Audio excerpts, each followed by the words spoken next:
Man, what's up, man? Another Sunday, another Investors Playbook live. You know what I mean? I'm What's up? excited about this, bro. I feel like it's going well. I feel like we got some supporters. I appreciate the people that supported us too. Uh, those 50 subscribers on YouTube pretty quickly. I just don't know. I don't know when they're going to drop that restriction. They're still not allowing us to go live on there, even though we have the 50 that it states. So I'm probably gonna shoot them an email or something like that. So I thought it was we could go live, right? It was just we wasn't able to go live on our mobile devices, or Yeah, we can't go live simultaneously either. right. Yeah, That's the reason why we yeah, got the issue. That's why we needed the 50 people, and I do appreciate the people making that happen in like one day. man. Yeah, it was quite exciting to see that number go from 0 to like 48 in like less than an hour. You feel me? So absolutely, bro. I'm looking forward to that as well for sure. And once we transfer from Instagram to YouTube, we just got to make sure that we let the people know here where to find us on Sundays. You know what I mean? Oh, for sure. Yeah, For sure. yeah. But go ahead, Cornell. What we talking about today, man? All Do right. the So, intro for us. Do the intro for us. oh, all right. So, welcome to Investors Playbook, where we teach financial literacy and we help you get off the sidelines and onto this wealth building journey. So, today we're going to talk about the importance of financial literacy. I'm Cornell Rowan. And I am Deshaun Edwards, and together we make Investors Playbook. And again, like Cornell said, today what we're talking about is why financial literacy matters. All right. So if you've ever been hearing this buzzword, financial literacy, financial education, financial freedom, all that stuff, look, today we're about to explain to you why it is a buzzword, why people are talking about it so much, why people are harping on the importance of it. So, Cornell, man, get started for us, bro. Talk to me. Define, well, not even define it. Just tell me, right? Like, what is financial literacy to you? Man, financial literacy to me is it really just how to manage your money efficiently. That's really the biggest thing because I feel like if you're ignorant about just what to do with your money, it could cost you. I feel like we pay for our ignorance. You know how they say ignorance is bliss? Right. I feel like not always, because you know when you're unable to make those somebody was that you when you're unable to make those conscious decisions, like it brings a lot of anxiety and stress because you know most people that are financially illiterate, they're living check to check. So that's how I feel about financial literacy. What about you, bro? No, I mean, same, man. I think the one of the things that you mentioned is extremely important. It's not even just why it's important, but it's the consequences that come with not knowing financial literacy, right? Which we're gonna dig into later. But basically, financial literacy to me is, like you said, understanding how to manage your money, understanding how to budget, what a budget even is. Like people hear that and they compare it to like a diet, like it's a bad word. Like, oh man, I don't want to do no budget. It's not. I'm shying away from it, but it's so important to know how much money you have coming in, but more importantly, how much money you got going out. Because now with everything being one click, subscribe to this, subscribe to that, these little $2.99, $4.99 monthly things, even the yearly ones that you forget about. Like I had a couple things hit my account back in August, well, last month, and I'm like, man, I did sign up for that a year ago, and I forgot to, remove it. So I myself suffered the consequence of not doing a review of all of my expenses, right, from last year.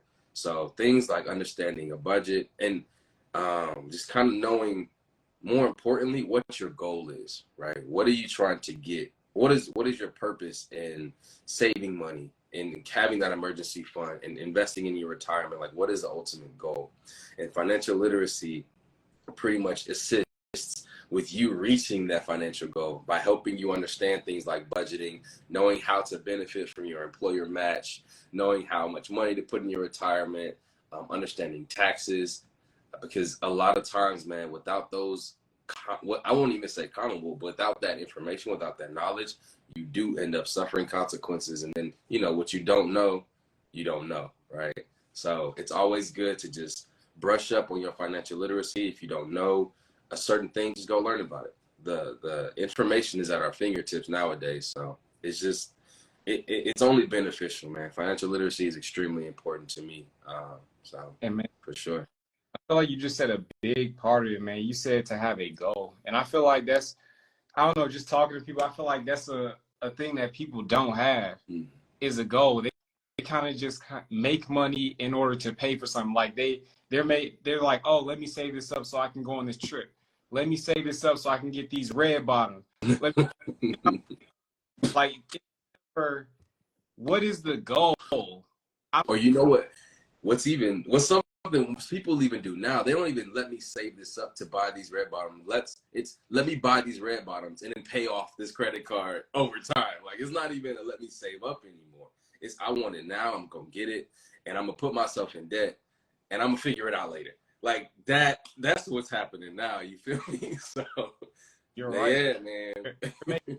Making it too easy, especially with these trips. People are, what is this? A firm where you pay later. It's like buy the trip now, pay later over a year, and then you taking all these trips, and this is just adding up, and it's just eating at your income. And people aren't realizing that it's detrimental.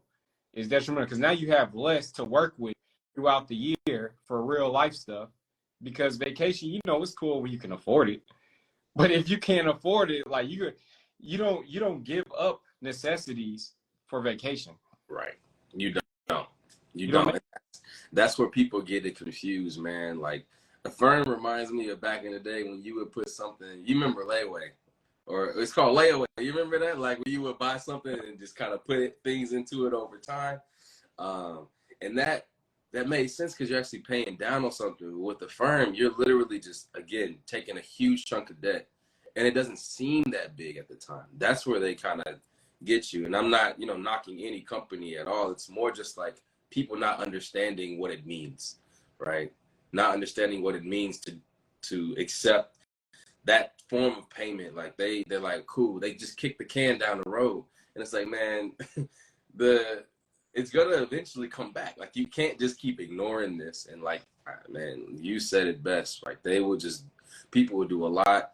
And then before they know it, they're at a point to where they don't even realize how much money they spent or how much money they owe. And that is why, like, understanding financial literacy is so important, right? It's really ultimately, it's about understanding how to make, like, proper life decisions, because that's what these are, right? They're going to define kind of how you are going to be able to live at, later down in life, right? The decisions you make now are going to define how you live later down in life. So, or later on in life. So yeah, man. I agree. So that kind of brings us to our first question. Mm-hmm. And really, I just want you to talk about, like, what are certain consequences that come with being financially illiterate? Ooh, man, it's so many. I mean, the number one thing is debt, man. Like, like that is, and of course we like to talk about debt, good debt, bad debt. I'm talking about bad debt. All right, bad debt is one of the consequences of not being financially literate. It is stressful.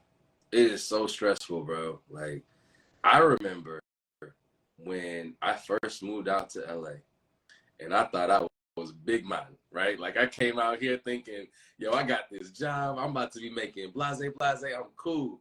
Got my little apartment. You know what I mean? My rent was like $2,300. I'm like, that ain't nothing. And then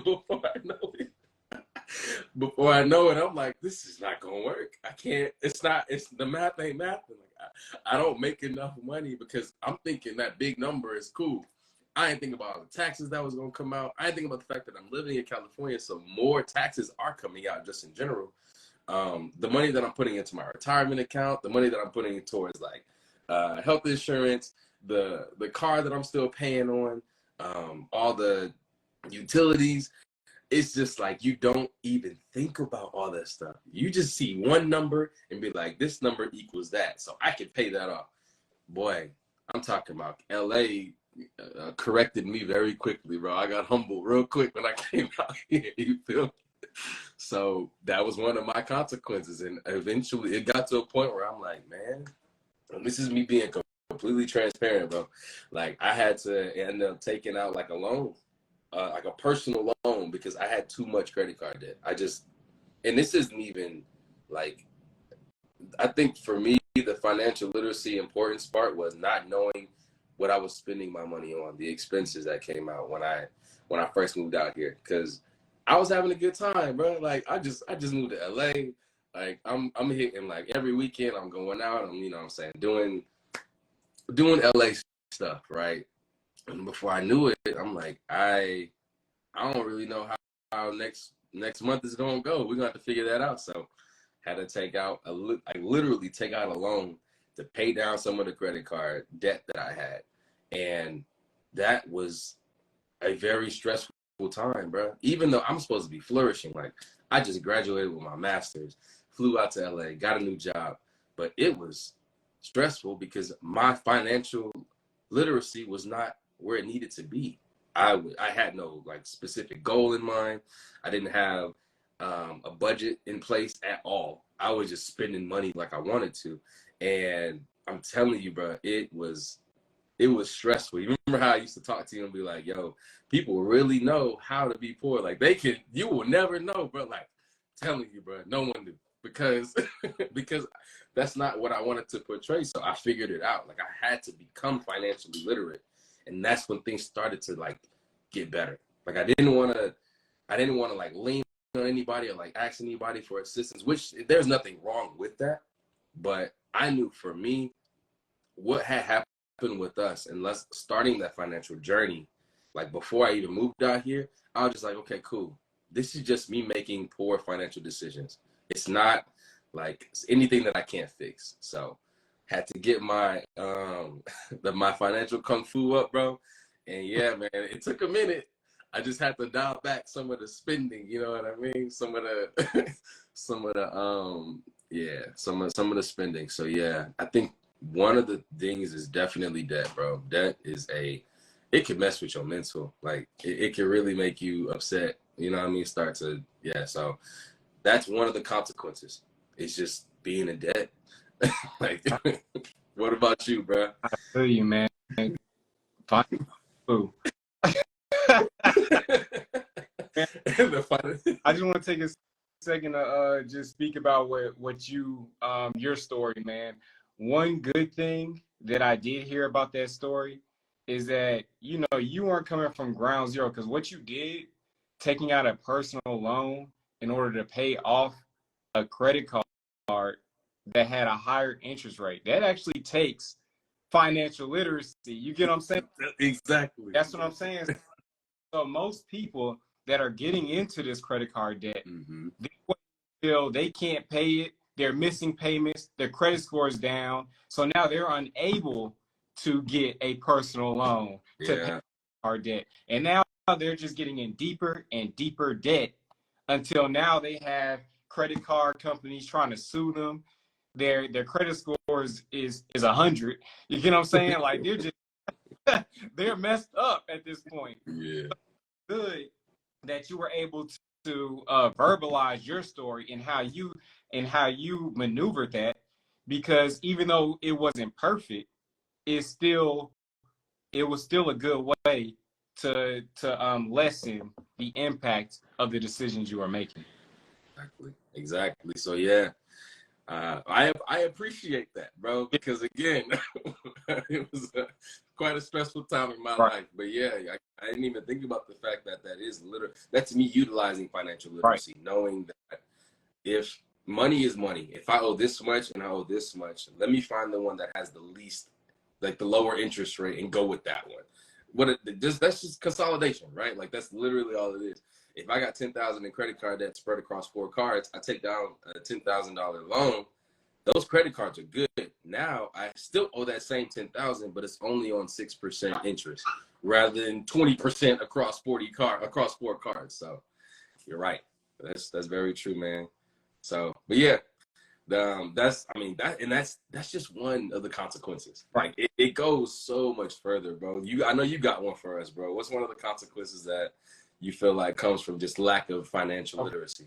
Okay, so the biggest one that I saw actually was myself, but we can, of course, we can learn from other people. For sure. So, at another job that I had, there was this older woman. She had to have been in like her upper 60s, and we were pretty knowledgeable about retirement at that time. So she told me to take a look at her retirement. She said it wasn't moving how it was supposed to, right? So I looked at it. She had a Roth IRA, which is good. She's putting it into a Roth IRA. Most people are not doing this, right? So I look at her Roth. She doesn't have it in anything. I was hoping you wasn't gonna say that, bro. She put this money inside of her Roth IRA for 20 plus. Oh my gosh. Anything. Not invested in anything. I'm talking about the money is not moving. She would have made better money in a savings account. That's crazy.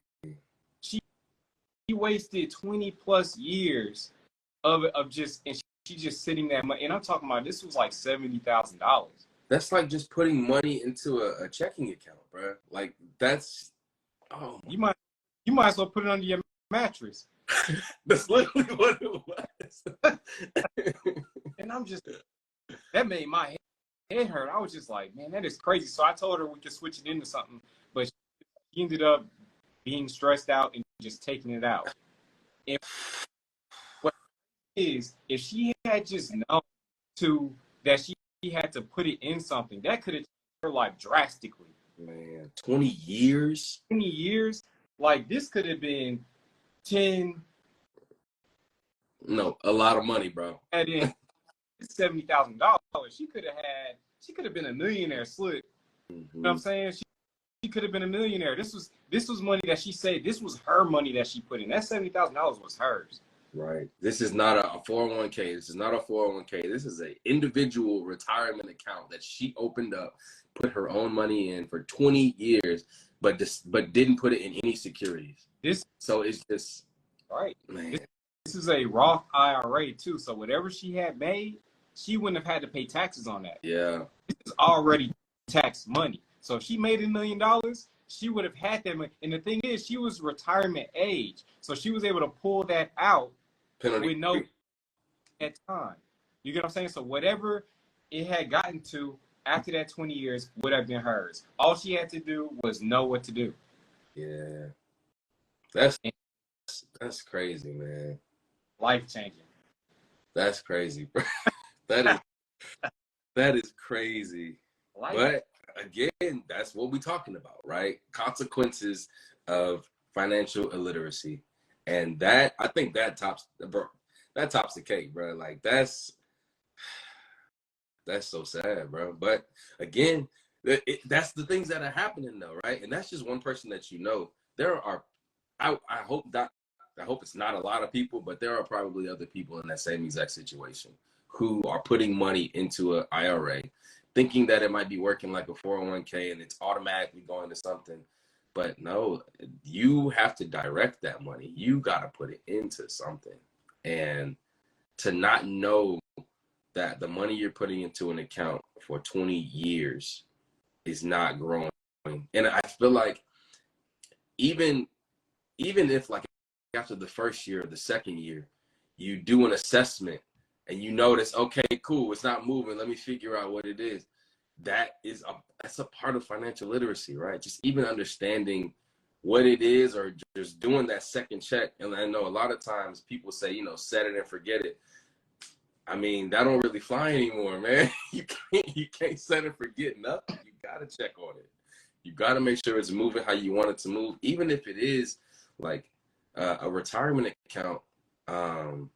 Setting and forgetting is important, letting it grow, but like you got to make those small tweaks and adjustments based on what's happening right in the real world. So that's big, bro. That's big, but that's why we're here. That's why we're here, and that's huge. And my thing is, like, even like aside from financial literacy, you got to be an advocate for yourself. Like Yeah. if you're doing something and something and it's not doing what it's supposed to do, like you're putting money into this rock, it's supposed to grow, and you're seeing that not happen. Yeah. I'm gonna questions. I'm gonna be calling the brokerage. I'm gonna say, hey, what's going on? You get what I'm saying? Like after 20 years, that's kind of like That's crazy. negligence. You see what I'm Yeah. saying? Not to be insensitive, but at that point, it's like you gotta advocate for yourself. Yeah. So, But I think, yeah, that's the hard part though, right? Like you see the money going up, they're not digging deep enough into the situation and not realizing that the money going up is just the money that I'm putting in there, right? oh, So it's like they see it moving, how do you know? but they don't know that it's just them making it move, you know?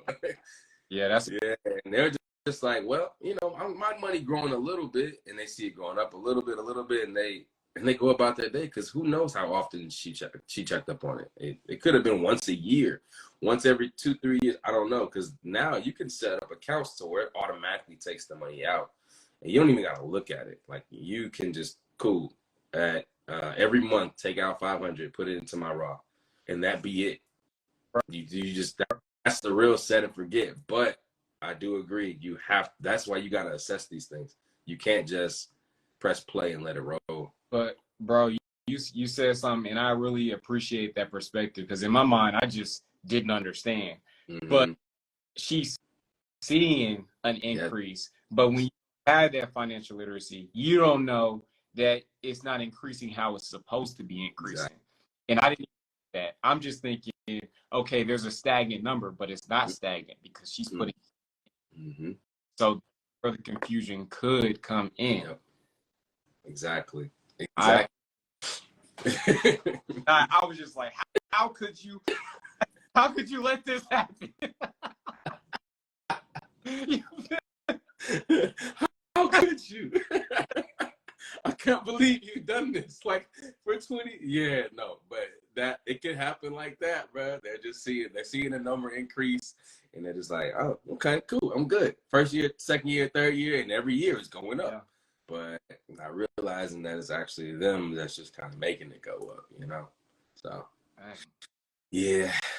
But all right, cool. So in that same breath, let's talk about some of the benefits, right? Um, so I know that was a huge consequence, and of course, everyone's consequence is going to be different when it comes to lack of financial literacy. But what are some of the benefits that come with having financial literacy? Like, just yeah, what are you thinking? Man, so many benefits, and it's a compound effect also. So you could do one thing and it triggers something else. Like just for an example, me purchasing my house, I feel like that was one of the big wealth builders for me. Just knowing that I didn't want to rent because I wanted to build equity in my home. I know a lot of people they advocate for renting. I'm not one of those people because of the fact that when you buy a home, you're able to use the equity in it in order to invest in other things. So that was Mm-hmm. for me. And of course, my home was a benefit, but I didn't even utilize it the way I could have. And just putting way too much money in my home when I had a low interest rate and I could have just leveraged my credit better. Yeah. Credit, taking all the money that I put into this home and put into other investments, I would be way further than I am now. Like I'm not mad at where I am now, but I would probably be 2 times what I am now if I didn't put all that money in there. So just I'm still learning, even though I did pretty well, I'm still learning, and also just like learning about the Roth at an early age. Of course, it wasn't as early as we could have learned, but I feel like we still got in early, man. And just seeing the numbers go up year after year and seeing the compound interest, so every year is even Yeah. better. So I feel like just me checking my account, which I do every day. I know that might be kind of Oh, look, crazy, you but talking to somebody who wakes up 6 a.m. to check the pre-market every day. Okay, so you checking your account is not, man. That's It's validation. It's like, okay, I'm doing something right, and it just makes me want to go harder every check. It's like, okay, every check I need to save something for me. yeah, So no matter what happens, like my windshield could shatter. That check, it doesn't matter. I'm saving something for me. I'm putting something in investments or a savings account. Something is being retained so that it can make me more money. yeah, No matter.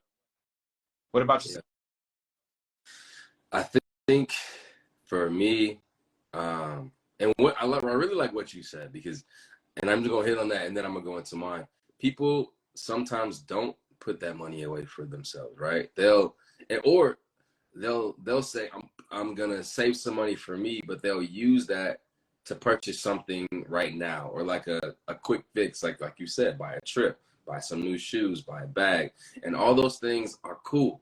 Well, I'm not saying that you shouldn't reward yourself, but I think the biggest reward is being comfortable, right? Like having that money set aside to where you are comfortable. That's why I think for me the biggest benefit of financial literacy is reducing your stress, bro. Like when I tell you, when all your ducks are in a row, it just makes life like easier to handle, right? Like when you have money set aside, when you know that you're going in the right direction, the proper direction, you know that you're financially literate, you have these goals in mind that you have set. I think that just reducing the amount of stress, just that component of it can be extremely beneficial. Because not only does it just allow you to see things more clearly when you are doing things like wealth building, it just, I don't know, man, it just, having that financial literacy is, it just kind of makes things a bit clearer for you, right? Like you have a goal set in mind, you know where you're going. And a lot of times it starts with being financially literate. Because man, when I tell you, money stresses so many people out. Like the idea of debt, the idea of not being able to, pay bills, or credit card debt building up, or you feeling like you're behind the eight ball. You haven't gotten to a point to now you're this age, but you've only saved this much money. In itself is already stressful. But just knowing what to do in those situations, how to start saving for retirement, how to start saving for your future. I think that in itself is just the benefit, right? There's that emotional piece that comes with being financially illiterate. And I think that financial literacy cures that. Like knowing, all right, cool, this is my situation. This is what I'm going to do to get out of it. Boom. Stress reduction, making better decisions, making smarter decisions, making better investments. And all of it just starts to build on top of each other. So I think that a huge part of being financially literate is that emotional piece, bro. Just knowing what to do with your money, right? So that would be me. And that's just because, from my story earlier, bro, like it was just, it's not good, bro.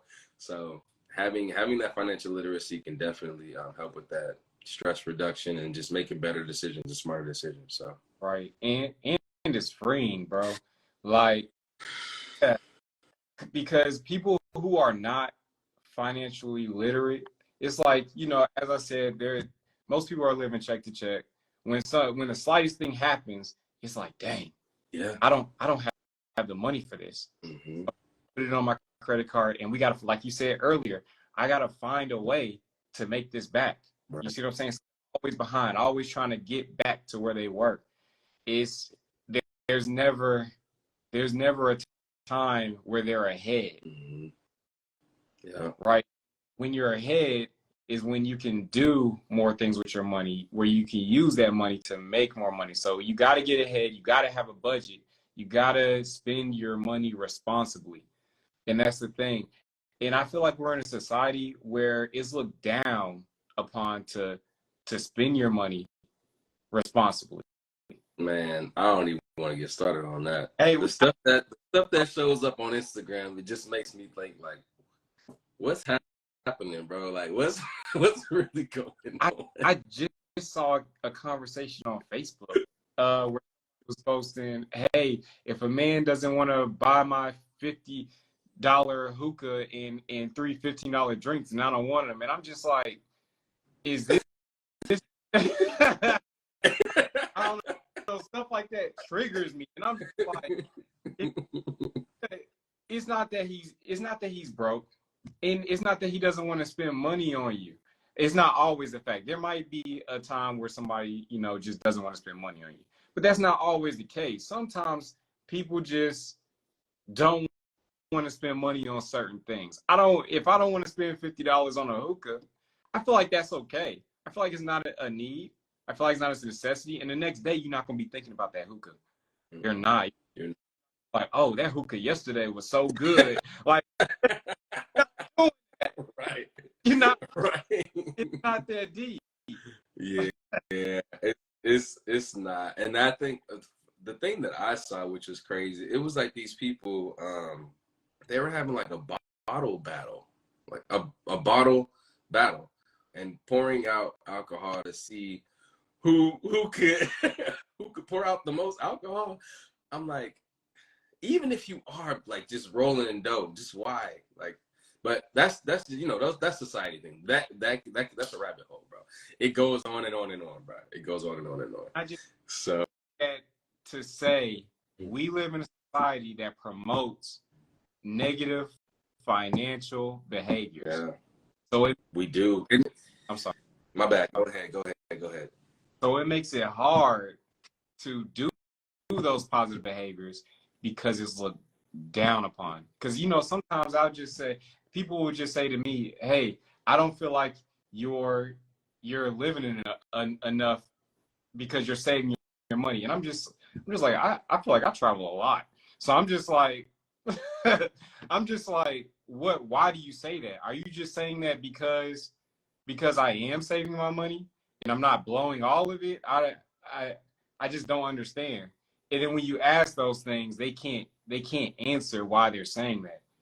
It's because I'm not in a bad financial position that you're saying that. Like I don't know. People kill me sometimes. I'm not gonna lie. It is interesting, especially when someone else is telling you how to spend your money. I think that's always interesting.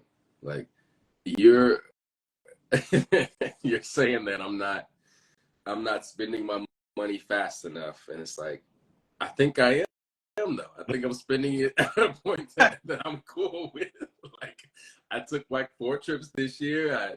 I bought myself a laptop. Like I did things that cost money. It's just I don't need to do things that cost money. And I feel like that again goes back to the financial literacy piece. When people have the money, they're like, oh no, okay, I gotta blow this. I gotta spend it on something. It can't just like they'll get a large sum of money, get a new job, whatever, and then immediately, because I mean that's what happened with me. As soon as I got it, I'm like, man, I got it now. Let me go ahead and start. No, man, like you can't just do stuff like that. I mean, you can do it if you want to, but that's how people end up in situations, like being in a massive amount of debt because they're adjusting their lifestyle to the money that they have coming in, rather than just increasing the amount of money coming in and deciding on what lifestyle to have, not based on the income, but just based on the life that they want, right? Yeah, people will get more money and just change and start buying more. I mean, of course, you can level up in instances, but to just have it go one for one, like you make this much, so now you're spending this much. You make this much, now you're spending this much. You make this, like that's not how it works. Because you're not gonna save anything by doing that. It don't matter how much money you got coming in. You're spending more money. You said it. That's exactly how you stay check to check. Even if you make $1 million, if you spend $1 million, you check the check. It don't matter. It doesn't matter how much you make. Don't matter. Someone making 50,000 can be wealthier than someone making 100,000 based on their behaviors. And that's what people don't understand. It's not about when you see a fancy car, you know what that looks like to me? It looks like debt. Yeah. Doesn't look like that's definitely not an asset. Mm-mm. Unless you put that thing on Toro. Like I don't unless you're making money off of it. Right. You know what I'm saying? You gonna be driving around looking cool. That's about it. People looking cool. Working to pay off their car. Mm-hmm. Yeah. The car notes that I'm seeing nowadays are just like, sheesh. That's like That's like rent for some people, man. Like the the amount of money people are spending on cars. Right. Yeah, exactly. The lifestyle creep is a real thing, man. Like that's just the idea of always trying to keep up with the Joneses, or wanting to even just like I said earlier, man. Once you make more money, you're like, all right, cool. I'm big man now. Now I gotta spend more money. Yeah, it's just that's like you said, bro. That's exactly how you live paycheck to paycheck. But that's that financial illiteracy, you know. Yeah, man. So I feel like that we had some highlights there, man, and we also definitely talked about a lot about the people being financially illiterate. yeah, We have. Can you tell the people about like resources that we can provide to them? You know, just to help them out with their wealth building journey, or even if someone is already started, just how we can further their journey and help them out. If you absolutely, don't mind. absolutely. So I think, of course, number one resource, Investors Playbook. You know, we we have tons of financial literacy topics that we're going to be discussing further down the line. We've already started talking a lot about the different financial situations that people are in and how we can help them. We provide financial coaching. And then it's just like being able to converse with someone who does have financial experience or financial literacy is always just a good tool to have, right? And that's what we offer, right? I mean, like that's number one. And then I always feel like knowledge is power. So I'm talking books, I'm talking podcasts, things like Rich Dad Poor Dad. Um, like if you like just scores the internet for different podcasts that exist, you can find tons of information there. We also have a podcast that talks about financial literacy. So between books, podcasts, kind of having that champion in your corner, that investor, that financial coach in your corner, I think are great tools. But then, of course, you know, we live in the world of technology. So you have things like budget, Excel spreadsheets, budget plans that you could use, tons of different apps that exist out there that you can kind of just look into, different ways to check your credit score on a regular, making sure that you're getting alerts when you're spending your money. So I think that just figuring out what works best for you is definitely going to be beneficial. There should not be a point to where you don't know where your money is going. There's too many things that exist right now that say, "Hey, look, you're about to hit this limit. Are you sure you want to swipe your card?" They even have tools now that it'll cut the card off after you spend a certain amount of money so that you don't go over. So they understand human behavior, and they created apps to mitigate you doing the things that you don't want to do so that you can't reach your goal. But yeah, I think the biggest tools are definitely going to be like the books, the podcast, and of course what we have to offer. So, Right. What about you, Cornell? Just to reiterate what you were saying, man. Yeah, Investors Playbook is coming out with a lot of things, you know, to help the people get off the sidelines for sure. Like our slogan. Make sure that you join our Facebook group. It's in the link tree within Investors Playbook LLC. It's on the Instagram in the bio. Also, subscribe to our YouTube. Like and subscribe our videos. They'll be posted on there. This one will be posted later today or early tomorrow. And also, you can listen to our podcast on Spotify or Apple Podcasts, or even on our website. If you go to our website, really all of our resources are on there. So make sure you check us out. Absolutely, absolutely, man. Nah, that was a good one, bro. I think you mentioned it. We hit some highlights for sure. Um, Ultimately, man, we just really think financial literacy is important, and being financially illiterate. I mean, we only talked about two of the consequences. There are way more, right? Like it goes as far as like even just having like limiting opportunities, right? Like say you do have four, I mean, wait, I can go back into it, but like we only tapped into two, right? But having a decent credit score limits your opportunities. Retirement planning, we talked about that. Debt, we talked about that.